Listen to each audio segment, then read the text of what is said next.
Usa ka 32 anyos nga babaye ang nadakpan human siya nakuhaan og ilegal nga drugas atol sa bypass operation sa purok, Guyabano, barangay San Roque, Talisay City.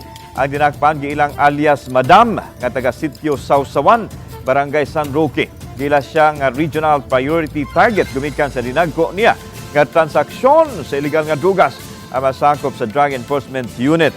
Nihimo sa operasyon human sa pagkagat sa dinakpan sa transaksyon sa pusher buyer. Si Police Lieutenant Colonel Ephraim Paguyod ang hepis kapulisan ni Tataw nga wa na makasibat ang suspect sa dihang na hitabo ang transaksyon.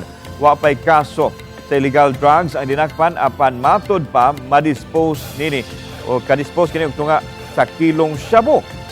Nasakmit gikan sa dinakpan ang shabu nga nitimbang og 150 grams nga dunay gibana-banang kantidad nga 1,020,000 pesos. Mato ni Paguyod nga gimonitor nila ang mga kauban ni Madam kay posibleng mauhinungdan sa pagsiaw sa shabu nining Vermans. Diin daghan ang mga okasyon og mga laag nga mahitabo og sagad matod pa maupuntaryan ining manggamitay sa ginadiling drugas. Based sa statistics po natin ngayong taon compared last year po, tumaas po talaga ang ating operation against illegal drugs. We don't lower our guards when in terms po sa fight against illegal drugs.